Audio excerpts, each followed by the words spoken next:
Welcome everyone to the Fair Housing Empower Hour. Thank you for being here.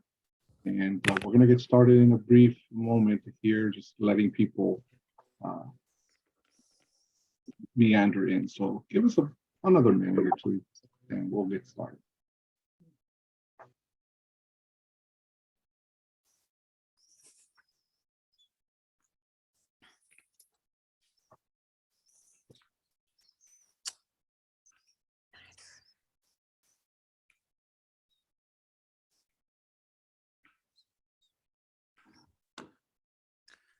Hey, is that Shalonda Cook? Is she back?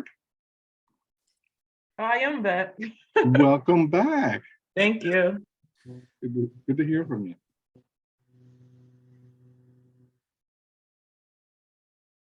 So we'll give it one more minute and then we'll get started.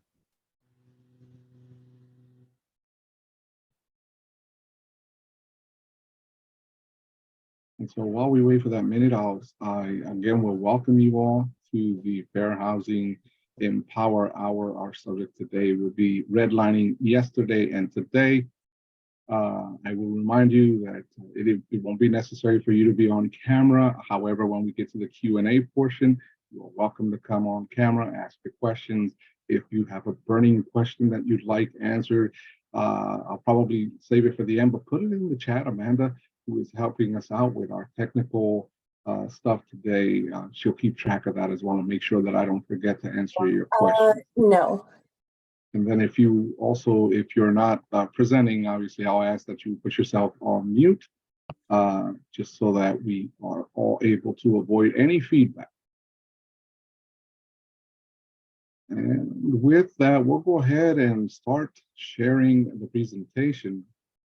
And as soon as it comes up, we'll get started. Again, welcome for all that are here. It's nice to see you all here. There's 35 of us in the room. That's a nice, robust group. And so we're going to go ahead and get started. And we'll go on to the next slide. But this is regarding redlining yesterday and today. And some of this information you will already know, but I'll share for those of you that may not. PHRC is the leading civil rights enforcement agency in the Commonwealth, with a two-part mission to enforce the PA non-discrimination laws like the Pennsylvania Human Relations Act and the Pennsylvania Fair Educational Opportunities Act. We also promote equal opportunity for all in PA.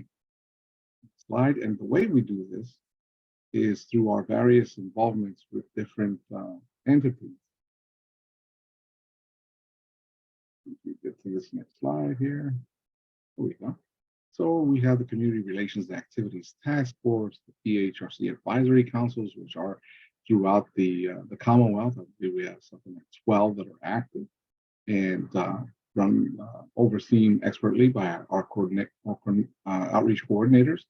We work with a lot of local human relations commission and also a founding member of the Affirmatively Furthering Fair Housing Task Force, which is made up of housing authorities, people from housing authorities, municipal governments, fair housing officers, state agencies, and we come together quarterly to discuss some trends that are going on in the area and the world of housing, and discuss ways of being able to improve conditions across the Commonwealth. And of course, we work with housing advocacy groups throughout the Commonwealth. Next slide, please. This is pretty much our jurisdiction. We have 3 regional offices. On the west side, we have the Pittsburgh office run expertly by Regional Director Lyle Wood. And we also have the central office, which is overseen expertly by Regional Director Heather Roth.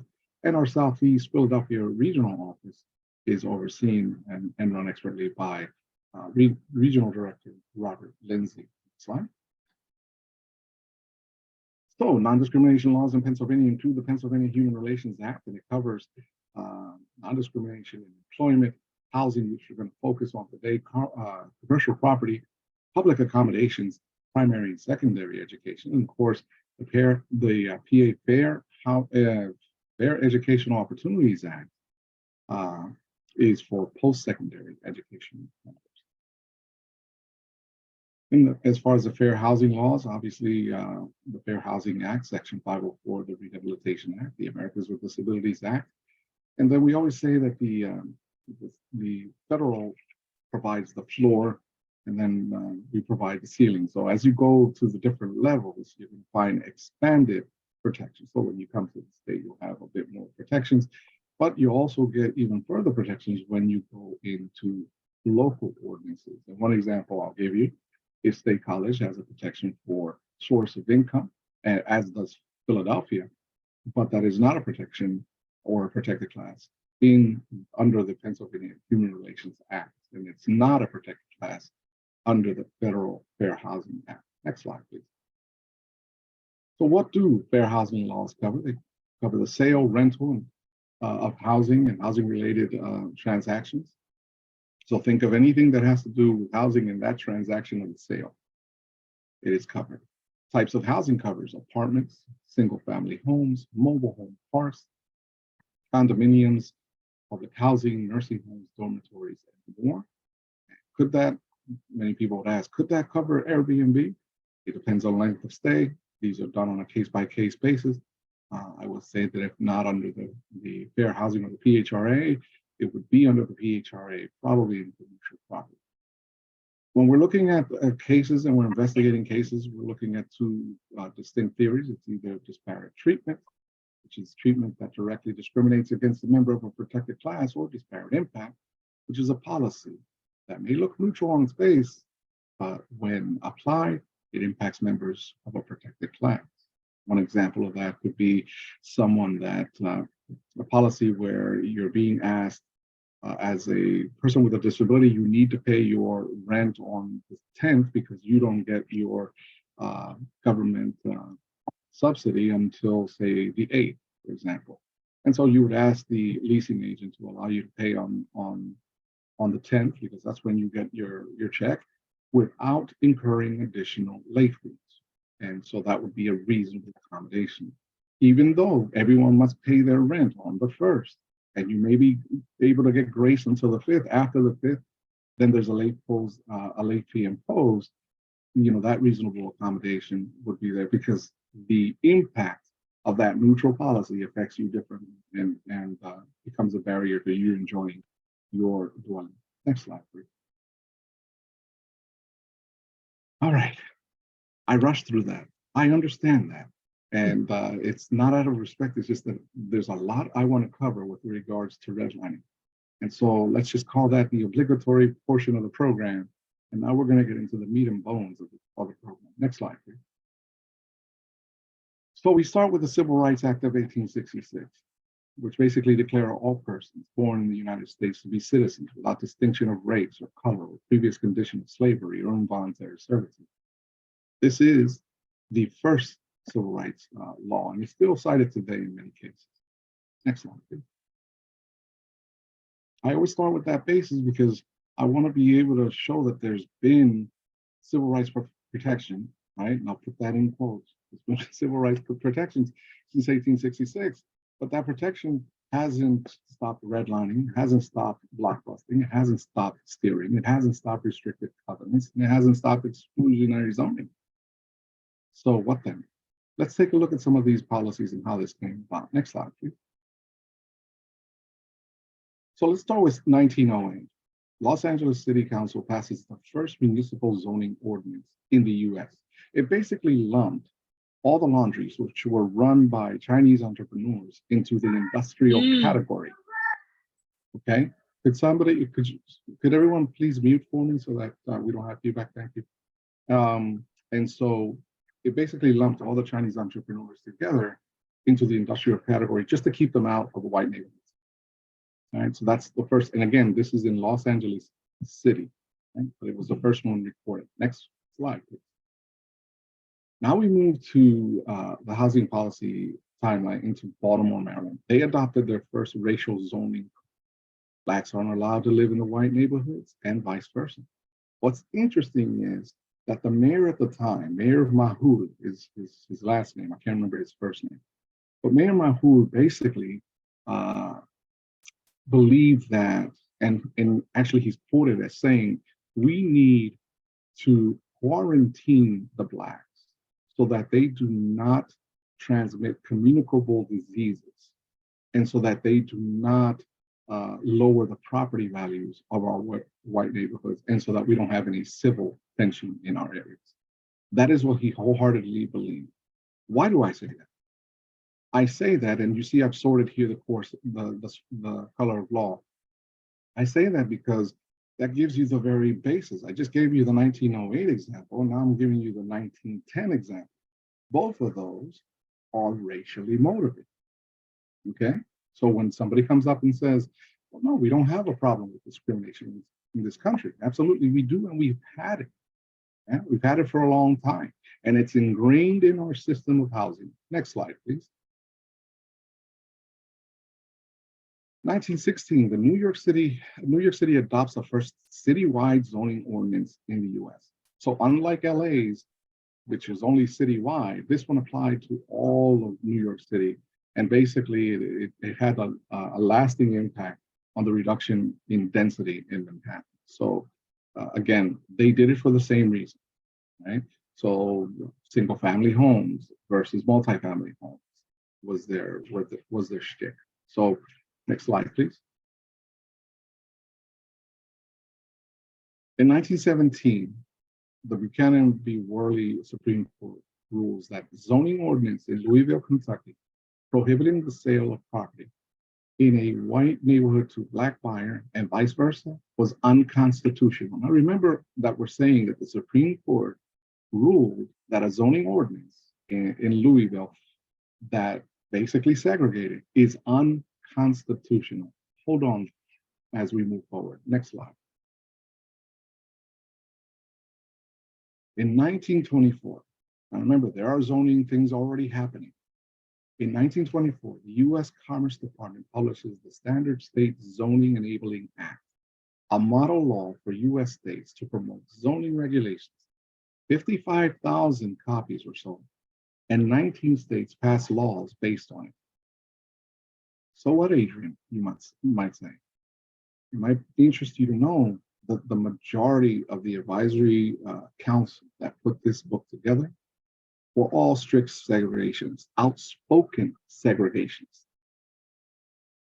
Okay, so they confirmed what was done in 1908. They confirmed what was done in 1910.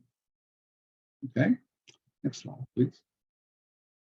In 1926, you have another decision from the Supreme Court. Check this out. Euclid versus Amber Realty, the court rules that municipal zoning regulations in Euclid, Ohio are constitutional. Constitutional. Didn't they just say that the zoning areas, the zoning laws in Kentucky that were preventing people of black race to buy in a white neighborhood and versus, they just called that unconstitutional. Now we've turned around and we call it constitutional. So the question is, did the publication of that standard that we just saw in 1924, did that publication influence that decision? Don't know, but it would appear so. Next slide. Now we go on to 1934.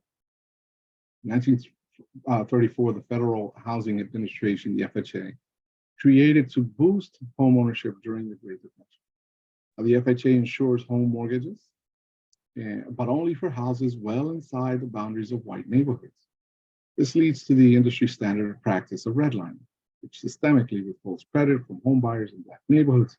In addition, the FHA favors loans for new suburban construction over older urban properties, thus simultaneously contributing to the urban decay and the growth of white suburbia.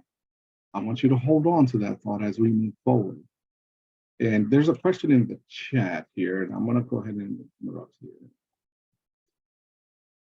Thank you, Todd Schwartz, for sharing. All right, so let's move on to the next slide, please.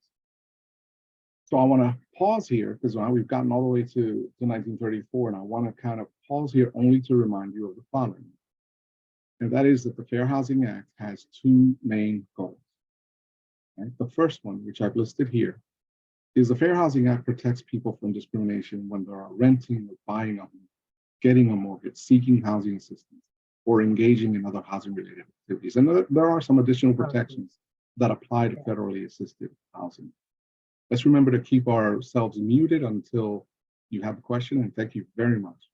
So that's the first goal. We call this the reactionary portion of that law, right? This is the one you react. Somebody gets discriminated against.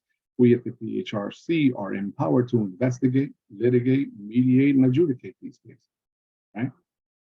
And so that is what we're looking at when we're looking at this portion, first portion.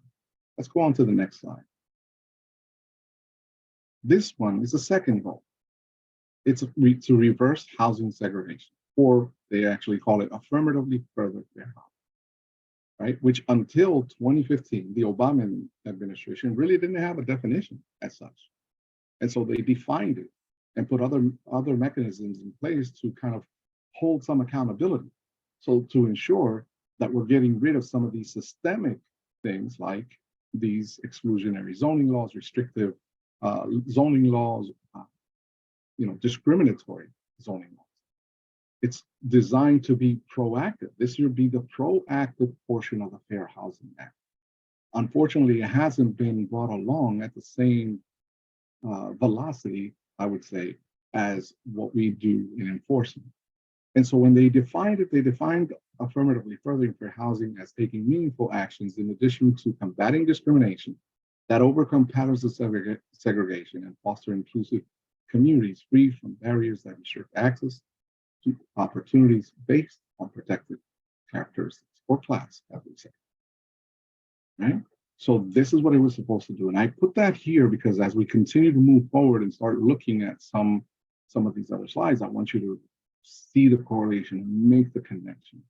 At the very least, by the time you leave here today, you'll have a clearer idea of how these systems came to be and how the government itself actually participated in continuing this segregated approach to housing. Next slide, please. So my question is, has it worked? Obviously, at this time, I would say, this is more of a rhetorical question. We all know, those of us that are here, and unless you're a little confused and are not sure, do you believe that the Fair Housing Act has worked to this point? Based on everything I've told you, are you still in the belief that that might be? And I'm not going to have you expose yourself and put anything in the chat. It's a rhetorical question. Think for yourself, ask yourself, has it worked? Where do you stand on it? I know that those of you that are in the enforcement or testing realm may come up and say, well, obviously not, because we see it every day. But maybe there are some out there that aren't sure. So think about it as we move forward to this next slide. So let's talk about the impact. Next slide, please. We're going to talk about the impact. First, let's define what redlining is. The practice of marking maps by race to characterize the risks of lending money and providing insurance. That's generic, the generic description. So basically, they are marking these and characterizing by race. Next slide, please. So once again, the United States established the Homeowners Loan Corporation, HOLC, and the Federal Housing Administration during the New Deal era. Made the practice much more systemic. They actually systemized how we divide these neighborhoods. This was a form of federal aid aimed at preventing foreclosures during the Great Depression. That's how it was sold. That's certainly how it was sold. With this method, we are going to be able to withhold or protect people from losing their money. Except that they were using everything else that had already come before them. Let's go ahead and do the next slide. So when we talked earlier, or when I mentioned earlier that we are grading these maps, they actually covered it. These maps were never supposed to see the light of day. These were industry-specific maps. They were never supposed to see the light of day. This is part of insurance underwriting. As a former insurance underwriter, I can tell you that there are things that are happening in the algorithm that nobody can explain and nobody sees. Well, before you had algorithms, you had this practice. And this practice was looking at how you grade it. And so what they did was they would start from the top and they say, okay, a green in the map, colored green, means it's the best area. It's ethnically homogeneous. It's basically red as white. US born, upper or middle class neighborhood where professional men live. Okay? Then you go on to blue. This is still a desirable, not as good as green, but it's still desirable. We can still invest in it. We can still insure there. We can still loan there, right? We can still build there. And so it is basically said it's established.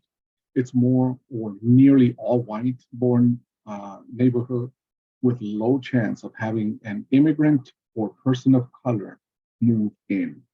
Pay attention to these colors, pay attention to these grades and these comments, because I'm going to use them as I move forward. Let's look at yellow. Definitely declining. These are neighborhoods bordering Black neighborhoods where European immigrants and working class people live. These places were viewed as concerning, undesirable populations, because undesirable populations could join the community. Who are the undesirable? The Blacks, the people that are foreign born, and so on. And yes, this includes anybody that might have had a handicap or a disability, because they were also ostracized during this early time. And now let's look at red. Red, or D, right? Hazardous. Neighborhoods where Black, Mexican, Asian, Jewish, or other groups live. These locations were often also in industrial areas with older buildings and infrastructure. So you're starting to see that they're putting all these. I read somewhere in the books that most of the cities, the Blacks were living in alleyway housing or service entrance style housing. Okay. Let's go on to the next one. So these gradings have become very, very important as we discuss the impact today. Remember the gradings, right? Green, blue, yellow, red, as we move forward. Next slide. So on the left, you're going to be looking at one of the Hulk maps from the 30s. This one is Philadelphia, okay? And then on the right, you're looking at a social vulnerability index map, okay? What's social vulnerability? Now, those of you that are in the social work are better at defining this than me, but when we look at it, we're looking at areas that have high amounts of poverty, high amounts of crime. We also see that there are dilapidated housing, that there is a food desert, that there is no development, no investment, lower investment. Those are areas that have a social vulnerability that is high or red. Now, let's do a comparison just to kind of test here. And Amanda is going to show you an area that's encased in purple there. Everybody see that? So that area, as you can see, is a blue area. What did we know about a blue area? That this was a desirable area to live. Almost all white US born were living there, right? So it is an area where you want to live. It is forecasting. This is a good area to invest in, correct? Apparently, they must have invested in that area, because if we look at the social vulnerability map and we look at the same area, it is now green, because investment continued, development continued, and the population probably continued to stay in the same realm that they wanted. And you can see in the middle panel here how it went from blue and it rose to green. All right. So I want you to just I wanted to level set with that. We're not going to move on yet. We're going to look at a red area here. And in the left side, that just above where your pointer is right now, Amanda, we'll take the top view of that, just the top area across from that, the other direction. So if we look at the area that looks like the map of South America, which has a red on the top and yellow on the left side. Okay, we look at that area right there, and that's in 1934. I want you to keep in mind, this is in 1934. This is an area that is designated as undesirable, as hazardous. Why? Because Black people live there, because foreigners live there. Let that sink in. Remember, anybody that attended the appraisal training that we had, Dr. Junia Howe talked about at the very beginning when the settlers were buying lands from the Native Americans, very cheaply, I might add, that instantly, because of the presence of the Caucasian male, that property was instantly worth more. So some of that is still seeping here in 1934. And I think Black people live there, foreigners live there, Mexicans live there, Asians live there, individuals with disabilities live there, and that's what makes this area red and undesirable and hazardous. So it's forecasting. If it's red, that means there was no investment, there was no mortgages, there weren't lending in there, there was no investment, there was no development, there was nothing going on. It was left to ruin. Now let's go across and see how that impacted the social vulnerability of that area. Surprise, surprise. The red has increased in that area. This is important as we move forward and we start talking about housing policy. When we start looking at this and we start looking at the decisions that are being made regarding housing policies, and no matter how somebody may come up and couch it, you can't fight history. History tells you what's going on. I also want to point out, in that area where the pointer is right now, that used to be a yellow area, if you look across the map, which means it is an area that was declining. So if they were definitely not investing in areas that were designated red because of the population that lived there, then they weren't also going to invest in a yellow area because it's an area that's a little too close to the undesirable population. So it stands to reason that if you don't invest in an area that was designated red, yellow in 1934, of course, it's turned red. And again, to go back to what the red represents in this modern map, it represents the social vulnerability index for the people that live here. It represents that there's high poverty, that there's high crime, that there's low investment, low development. This also comes into play when you're getting your insurance quote for your car. If you live in a green area today, an area that would be considered green, you're probably going to get a lower rate on your premium for your car insurance than if you were going to an area that is now considered red or has a high social vulnerability index score. This is still going on today. And this is a conversation that thankfully, for their openness, the Department of Insurance and us are having this discussion and discussing, how these patterns have repeated themselves. And hopefully we'll be able to come up with ways to combat that, or at least educate as we go along. Let's take a look at another map. This next one is I grant you, it's going to be a little confusing. This is Pittsburgh, right? And on the map, or the Hope map of 1934, you're going to be able to see more clearly the red designations and the yellow designations and so on. And you're also going to be able to see that there has been some changes. Look at that. Look at that center panel. It's all over the place, isn't it? It's because even though you might see some areas of improvement where the social vulnerability score has gone the opposite direction, has turned green, let's set the stage for you. I'm going to show you why. Amanda, go ahead and give them the point of reference, which is the river. You see the river is right there. Now we're going to go across the way here and show you across the way where the river is. Okay, let that be your point of reference as we go through this. But you'll note that in many areas where Amanda is showing you, those areas are red at one time. Those areas used to be red, and now they're green. So you might say, well, Adrian, then your theory is completely off. Your theory is completely off. Is it though? Or are we seeing gentrification on a wide scale across the Commonwealth that are turning areas that might have been red to green, but they're displacing families? Which families? The ones that used to live there. live where? In the undesirable hazardous area.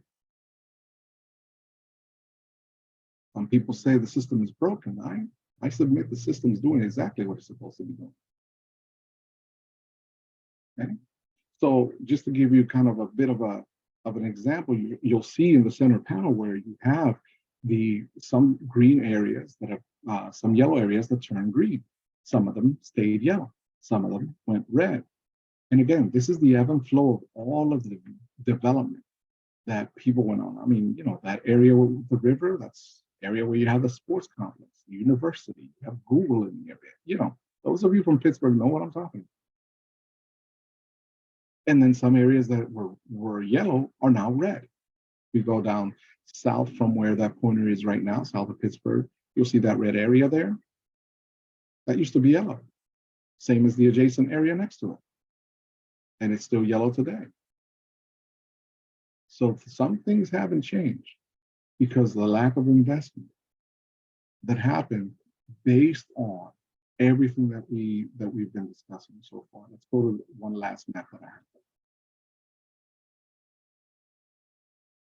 And so this is Harrisburg. We have a pre-marked area there in purple. You can see that's right next to the river. You have areas there that were red, areas there that were yellow. When we go across to the social vulnerability map, boom, it's red. And again, you have areas that, yes, they improved.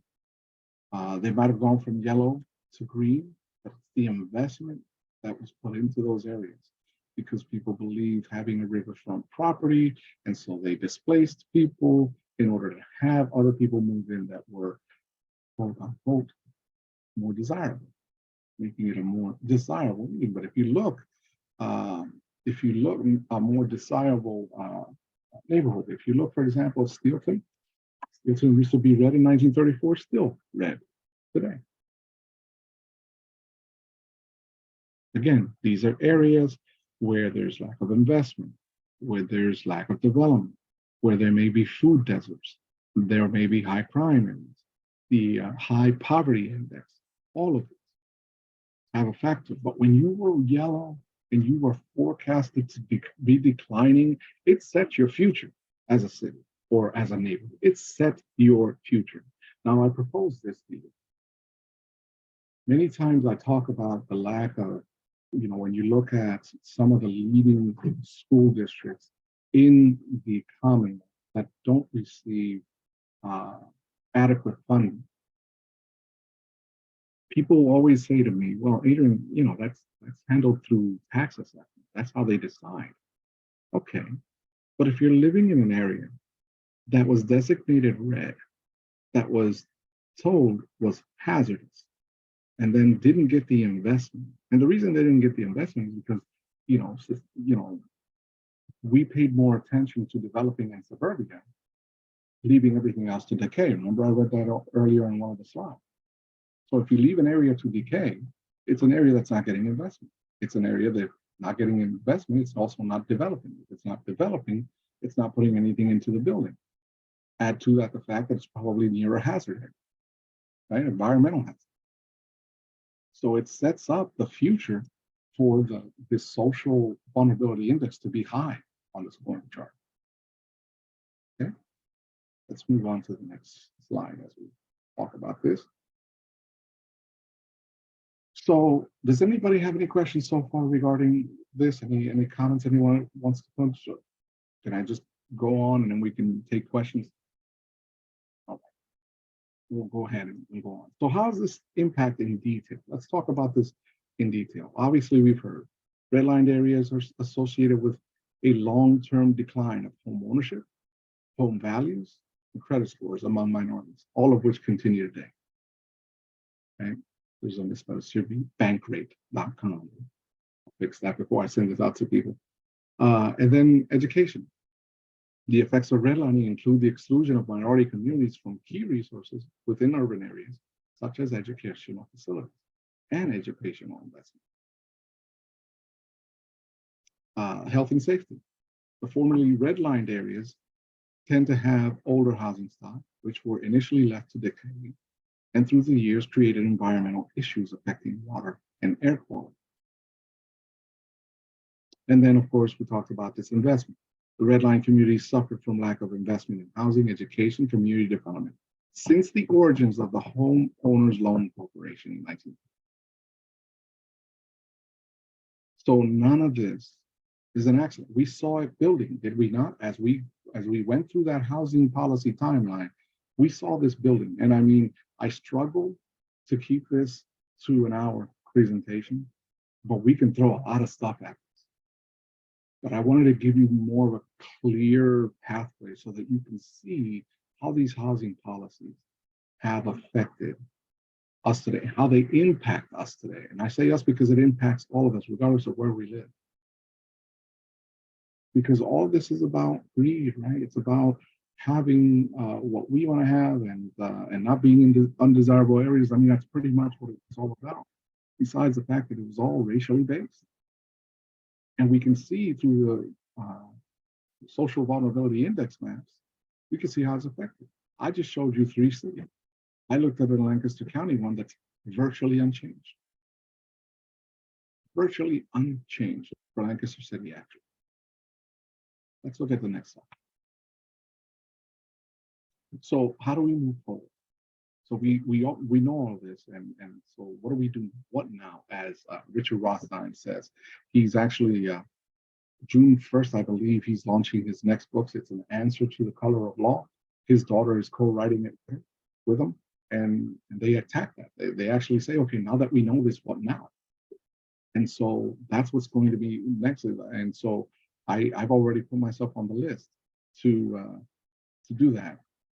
And so the next slide, we're going to go ahead and talk about what do we do now? Well, the first thing is we need to acknowledge that we need to correct the AFFH deficiencies, the affirmative furthering housing deficiency. And we do that by acknowledging that we all have a role to play in ensuring neighborhoods of diversity, inclusion, opportunity, and choice. Because that's what it's about. Right? And so when I say, well, we all have a role, the way the law is written, and I think the legal experts would agree, right? Because I'm not an attorney and I don't play one on TV, but I've been around this long enough that I could say that the law almost seems to put the responsibility squarely on the shoulders of HUD.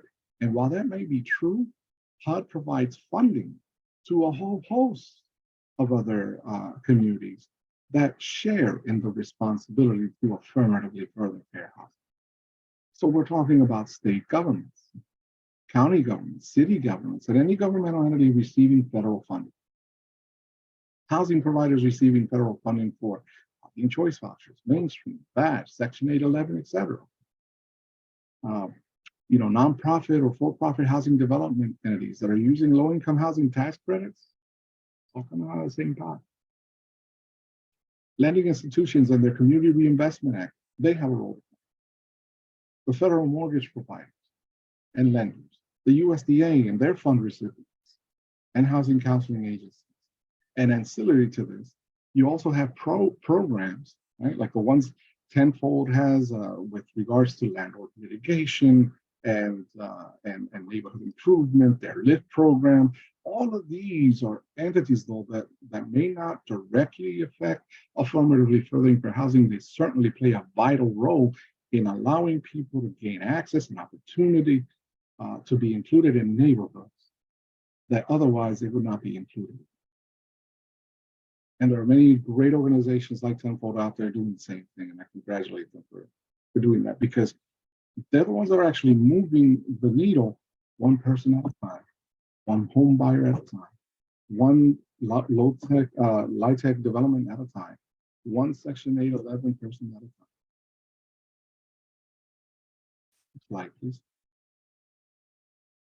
So the Commonwealth of Pennsylvania, through the Fair Housing Commercial Property Division, put together the State of Fair Housing in the Commonwealth PA white paper, and we launched it during this month, Fair Housing Month. I thought it was appropriate to do so.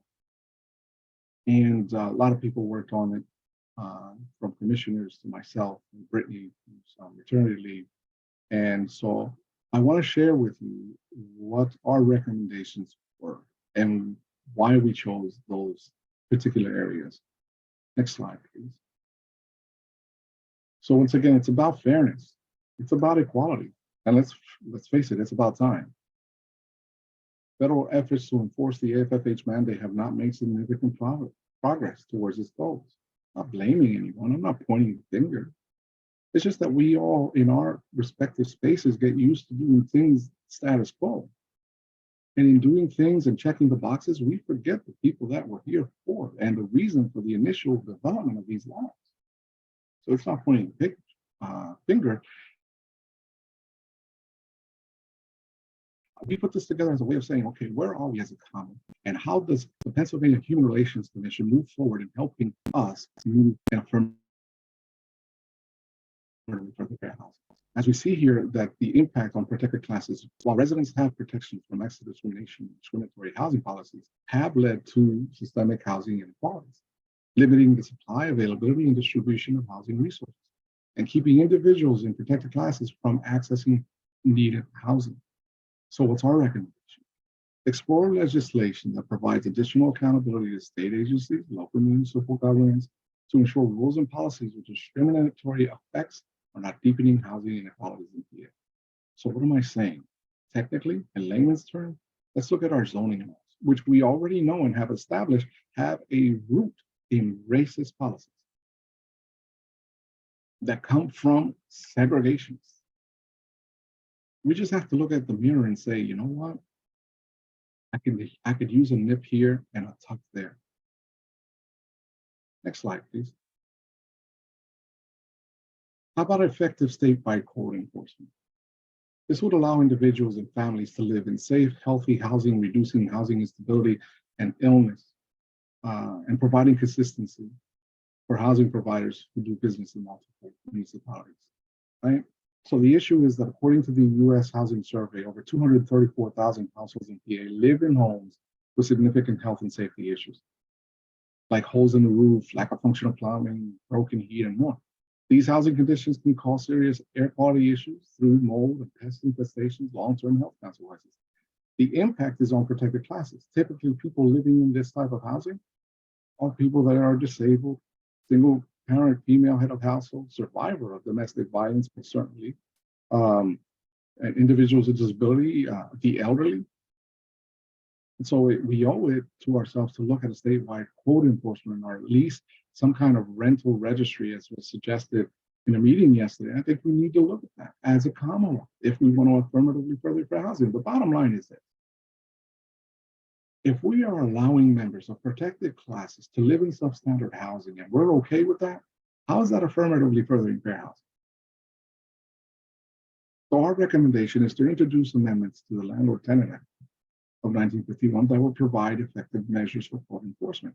Basically, let's write down the warranty of habitability and forget about the implied warranty of habitability.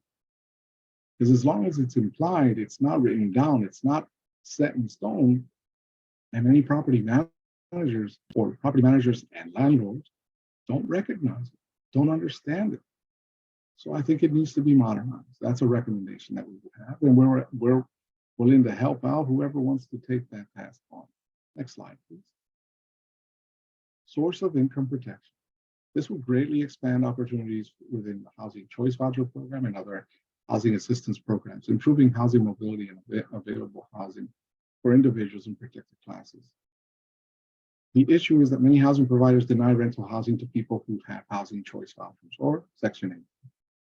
The Housing Choice Voucher Program has been shown to increase housing stability for households. But even more important than that, it was designed as a key mechanism, as an instrument of equity, to allow people to live where they choose to live. It is the very root of affirmatively furthering housing. So isn't it ironic that we go from putting together a program that is supposed to expand housing to the reason we don't provide housing to begin with? It's backwards. And the impact in PAs is being felt by people with disability, older adults, single parent female head of households, and households of color. Those are the groups primarily that benefit from this program. And that's just statistical. This is not Adrian Garcia kind of inventing it out of free will. Without having a source of income protection, many households struggle to find landlords who will accept their housing assistance and lose their housing assistance if they cannot find housing. And I did hear about the $4.6 billion investment in Section 8 vouchers for Pittsburgh, and I applaud that. But here's the problem. 3 years ago, 75% of the housing choice vouchers in, I think, greater Pittsburgh area were returned because they weren't being accepted. Can't find the housing. Can't throw money at it. Can't build it. Got to adjust policies. So our recommendation is to introduce or support legislation to add source of income as a protected class in the Pennsylvania Human Relations Act. We've suggested to our commissioners in the paper that we look at regulatory steps at doing that. Now that's going to require some research and making sure that we have our ducks in a row to ensure that our commissioners can effectively use their regulatory power. So that'll take a little time to build, but that's where we're headed. Next slide, please. And so at this point, and right on time, I might add, I'd like to open it up for any questions or comments from everyone here. I threw a lot at you, I know. Feel free to come on camera. Any questions, comments, concerns, complaints? May I go? Oh, I would expect it, man. I was surprised you delayed this much. I almost spontaneously combusted. So, nonetheless, regarding social vulnerability, after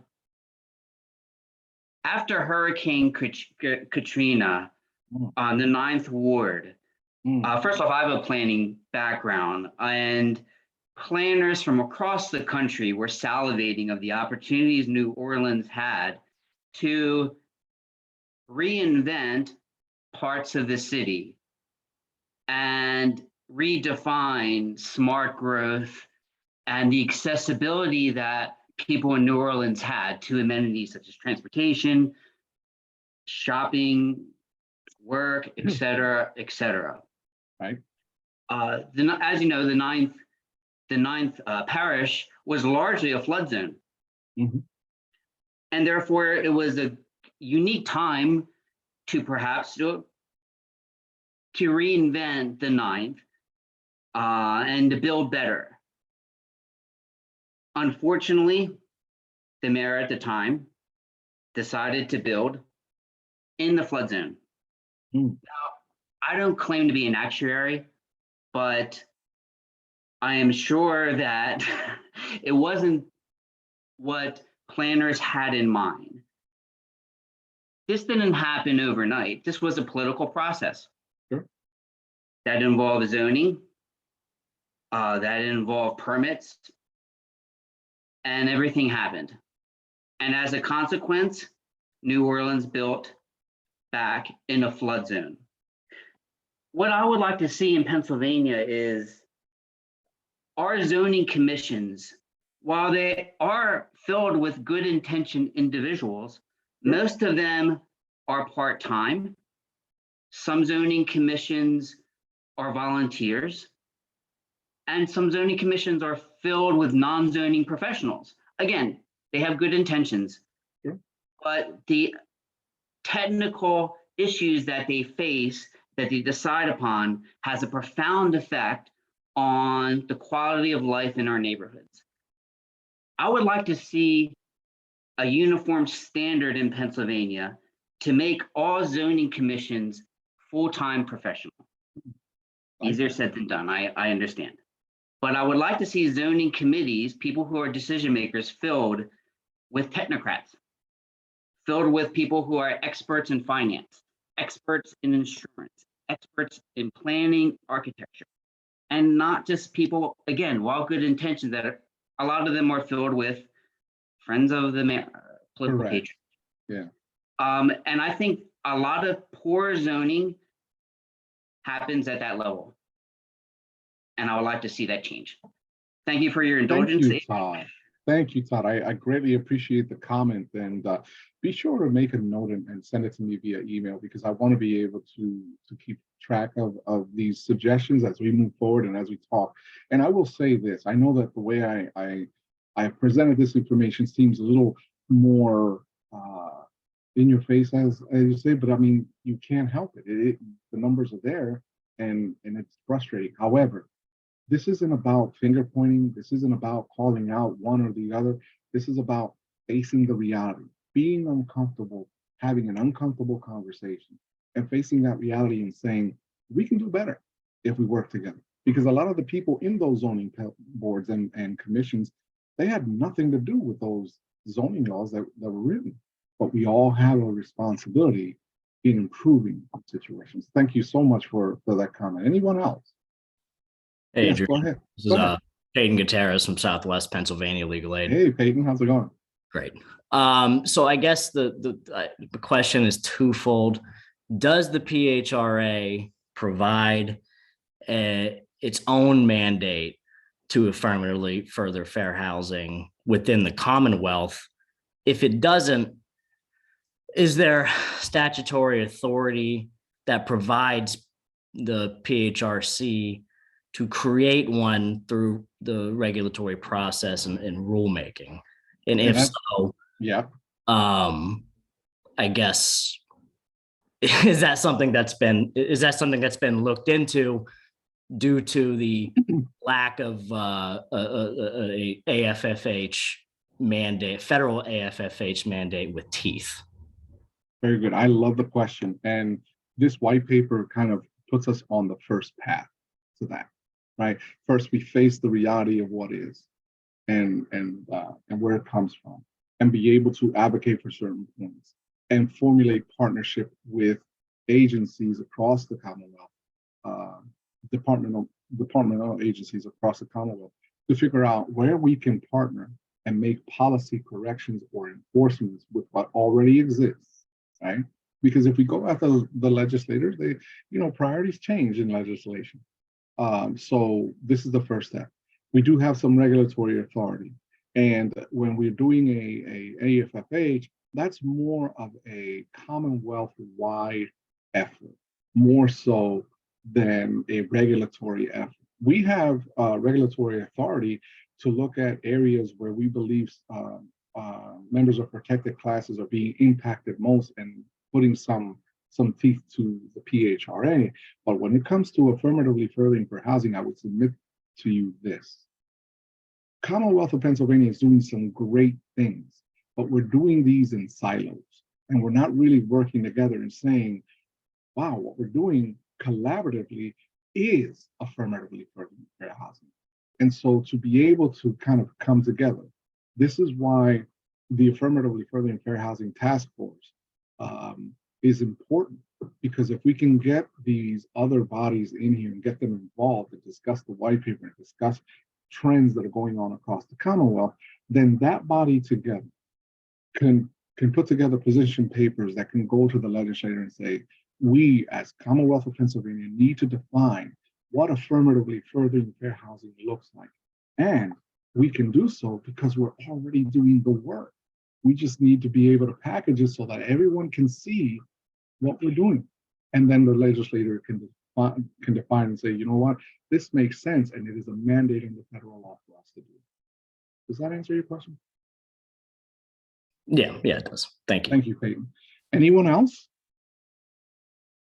I saw something in the chat and I don't want to ignore it. So moment here. Okay, so somebody, Leslie, has suggested a link in the chat. So if you could grab that, it has a documentary regarding redlining in Detroit.